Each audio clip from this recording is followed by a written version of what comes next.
I woke up thanking God because I forgot to set my alarm last night before I sleep. So I can't believe that I was able to wake up early this morning. I think God woke me up. He actually woke me up on time around 8 without setting the alarm before I sleep. So I think God is actually really good. He doesn't want me to miss this opportunity to speak in front of you today. Naks. All right, so let me just stand right here so everybody can see me. Stand on the chair. Yes. So I think people from the back can already see me. So we're almost done with our series. We've been talking about the fruit of the Spirit for the past few weeks, right? And today the topic that was given to me is the topic about the fruit of the Spirit, self-control. That's right, self-control. Yeah. So as you can see, self-control is actually listed last in Galatians by Paul. But it doesn't mean that's the least fruit of the Spirit. It may be the last, but not the least. According to Ellen G. White, it could have been one of the first fruit of the Spirit listed in Galatians because it plays a very important role to help all the fruit of the Spirit grow right. Self-control is the glue that holds all the fruit of the Spirit together. All the fruit of the Spirit come out of love.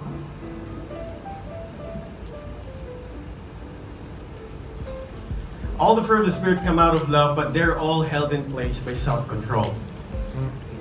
And just like all other fruit of the Spirit, self-control is also a gift from God. So if it is a gift from God, that means that it's already given to us. That means that it's already in us. So whenever we fell into a temptation over and over again, we can't say that we can't help it because we don't have self-control, because God gifted us with that self-control.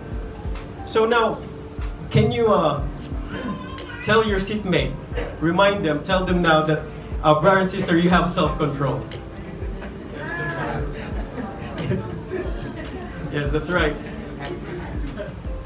Now that you are reminded that we have self-control, that it's already in us, then why is it so hard for us to use self-control? Before I continue, let us bow our heads for a word of prayer.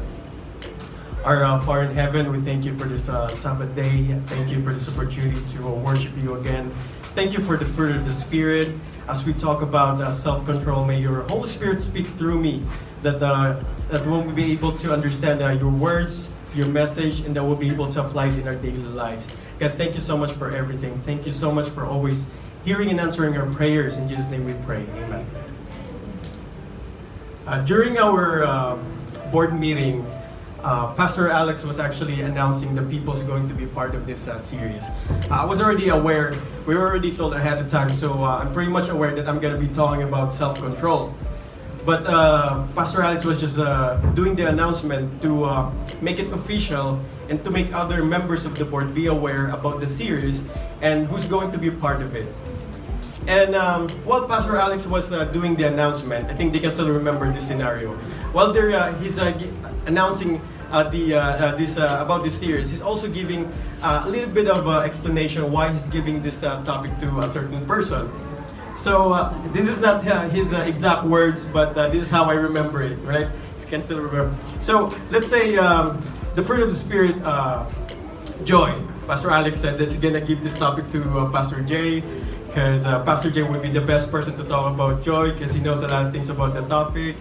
And he seems like a joyful man, something like that. And then he also said that I'm going to give the topic fruit of the Spirit, peace, to Brother Ben. He will be the best person to talk about peace because he's very quiet and he seems like a peaceful man, something like that. And then Pastor Alex said that I'm going to give the topic love to Ma'am Lourdes. Ma'am Lourdes will be the perfect person to talk about love because she knows a lot of things about love in the Bible and love in the physical aspect. And then before she could finish everything, announce everything, I interrupted him. I cut him off. So I asked him, so Pastor Alex, are you giving me self-control because you think I'm the right person to talk about it? Are you giving me this star because you think I'm the kind of guy who's actually good at using self-control? Or it's the other way around? So everybody laughs, they probably understand where I'm coming from.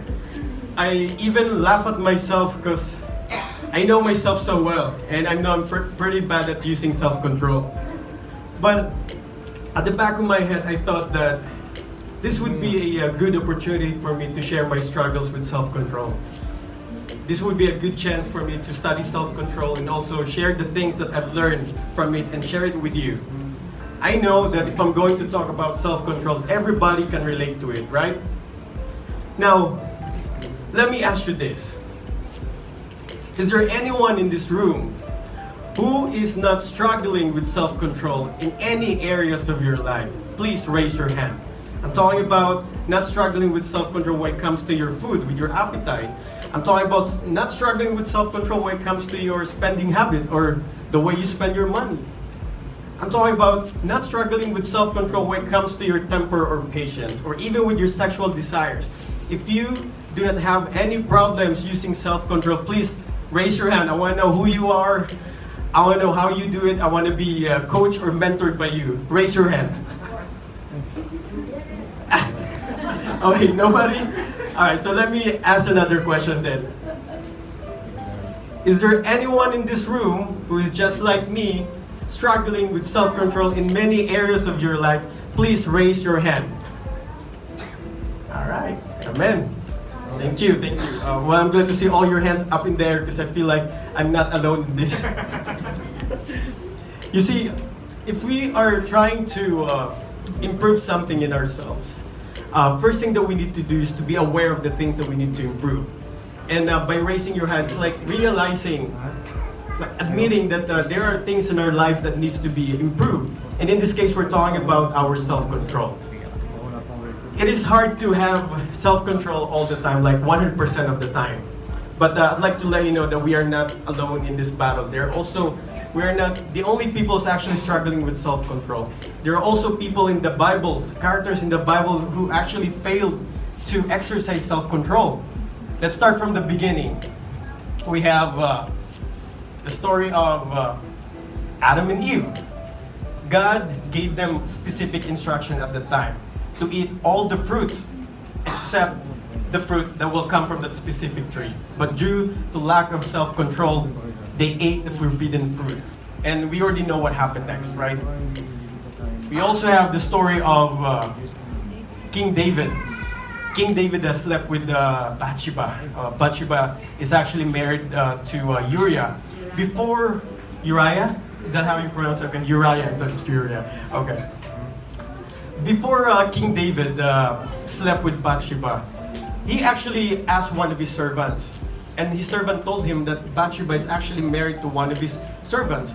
But despite having this information, despite knowing that he still slept with Bathsheba and committed adultery, he gave in to the desire of his flesh.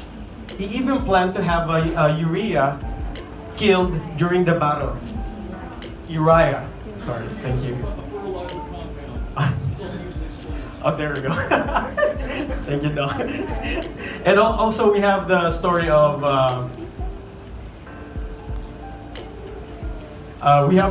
of Samson. I believe everyone is familiar with the story of Samson. Samson is the strongest man in the Bible. God gifted him with an extraordinary strength to protect his people. But there are some conditions that he needs to follow. But due to lack of self-control, he failed and it made him weak. You see, if we neglect self-control, we become weak, easily beaten by the enemy, and that's exactly what happened to Samson. There are also people in the Bible who were actually very successful in exercising self-control. We have Daniel and his friends. Daniel made up his mind that he would not defile himself with the king's choice of food or with the wine which he drank. Daniel refused to eat the food that was served by the king because he knows that if he's going to eat the food, he's disobeying the law with regards to food. Self-control. Then we have the story of Joseph. Joseph is actually one of the most talk about characters in the Bible when we were in Egypt, right? So we were trying to remember his story. We're trying to remember his relationship to the Egyptians at that time.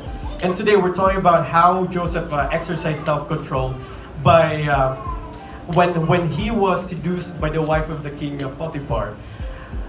Joseph knew that if he's going to give in to temptation, he's going to commit adultery. So what he did, he ran away. And when he ran away, I was like, wow, Joseph, how did you do that? How to be like you? I hope that everyone has the courage to, run away with temptation. It's hard, but I hope that we all have the same courage, just like what Joseph did. And of course, we have the best example, Jesus. Jesus fasted for 40 days and 40 nights. No food. He's in the wilderness. No food, no water. He was so hungry. He was so weak because he was still human at the time. And there comes Satan trying to tempt him to turn the stone into bread.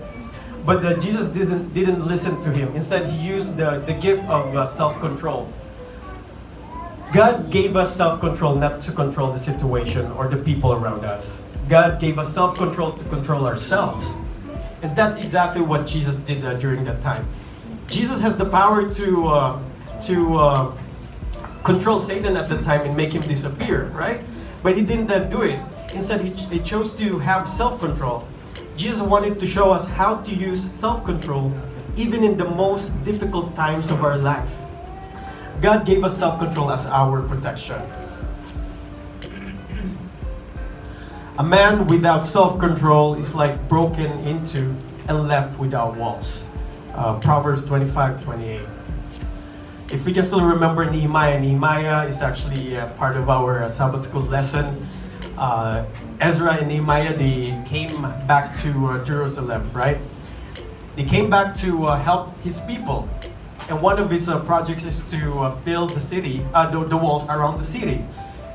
Nehemiah knows the importance of the walls. He knows that without the walls, his people will become vulnerable and weak. And it will be easier for the enemy to attack them.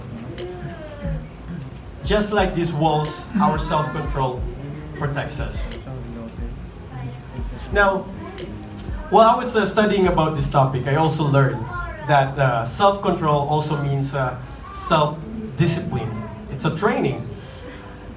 Strength of mind and willpower. This fruit of the Spirit is more than just limiting us Christians, to doing what is not permitted, but it also helps us to do what is good. One of my favorite preachers, Joyce Meyer, also talks about self-discipline or self-control.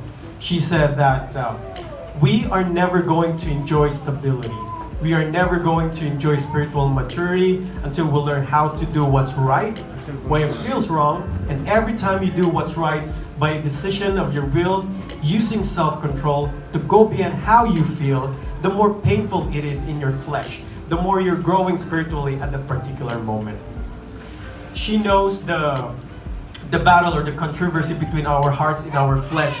And she knows that every time we use self-control, we are hurting our flesh. It's going to be painful to our flesh.